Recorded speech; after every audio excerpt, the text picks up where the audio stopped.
And we're going to talk about the different types of change, the different types that, they would claim to be evolution. Type 1 change is just adaptation. It's just any change. But there's, as we talked about, no additional genetic information formed. It's a lost genetic information. Type 2, and both of these first two are really the principles of crop breeding. And that's transfer of genetic information from one organism to the other. And then type 3 is the macroevolution. So we're going to talk a little bit about that. So I took a lot of crop breeding classes. I took plant physiology, plant pathology, but I don't even remember which all courses I took. Sugarcane breeding, cotton breeding. I took like 3 or 4 different breeding classes. And there's various objectives. You tend to think of it as, well, we're breeding for higher yields or improved quality, but it's much more specific to that than that.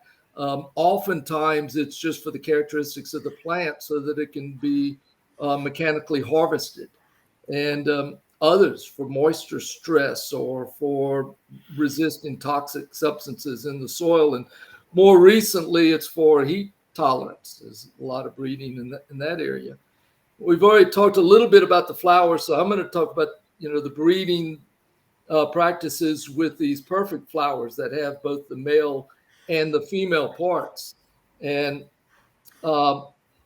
it's just as Craig talked about with the anther, where the pollen is developed and getting it to go into the female part that starts with the stigma, and then it's got this long tube, and then it goes down into the ovaries. And so plant breeders need to take advantage of this. And in some crops like corn, it's quite easy because you've got the male part quite a distance from the female part. And so if you want to do, one way is just cut off the tops of the corn or put a bag over it. Or once they do the artificial breeding of them, you can cover them to keep the silks from being fertilized by any other plants by mistake. So type 1, it can be produced in many different ways. It does it naturally. Type 1 is just a change. It's a loss of pre-existing genetic information. As I mentioned in the corn, you can just go through and not let them reproduce by cutting the tops off or putting a bag over the silk.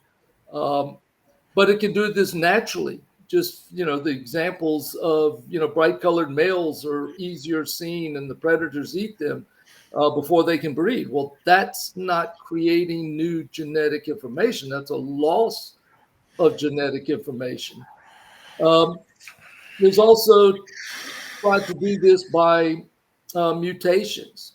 We know the example of the fruit flies. They ionized radiation to produce thousands of different types of fruit flies, but they were all still fruit flies.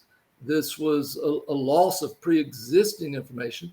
They do this with seeds as well. But again, it's not producing a new genetic information.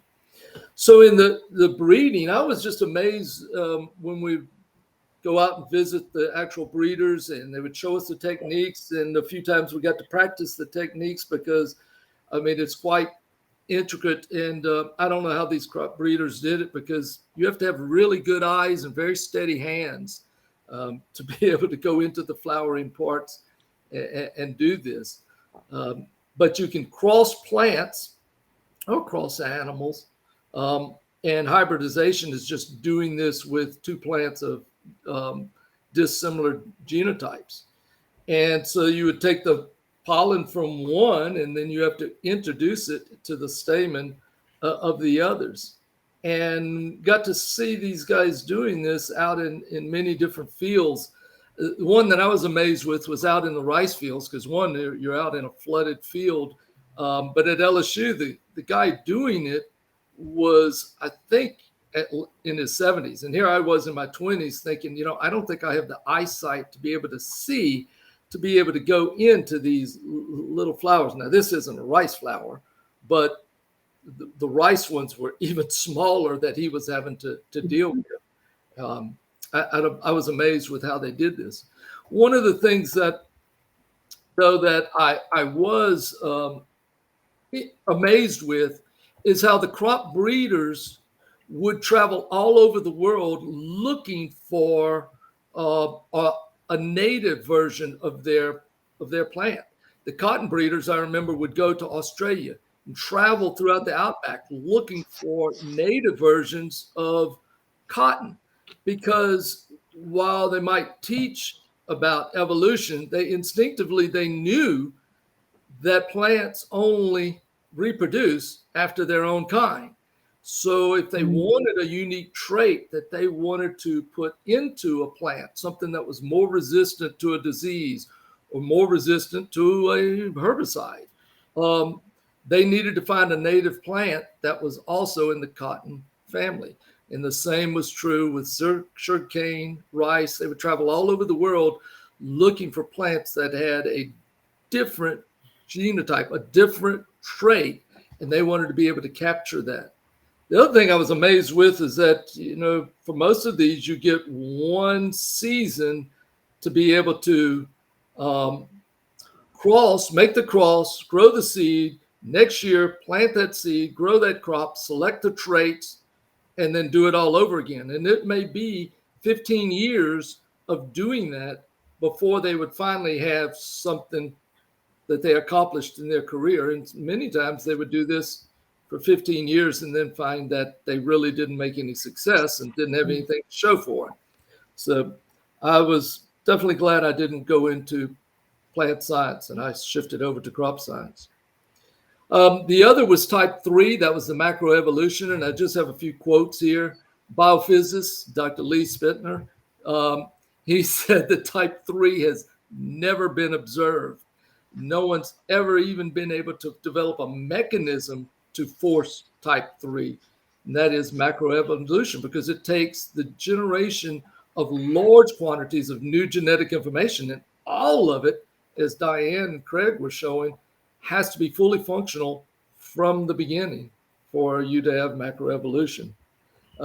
John Sanford's the one who's famous for developing the gene gun, very well known for his genetic research. And he said genetic entropy plus natural selection make Darwinism style evolution, macroevolution, scientifically impossible. That's why no one's ever been able to set up an experiment to make this happen. So that one has definitely been canceled.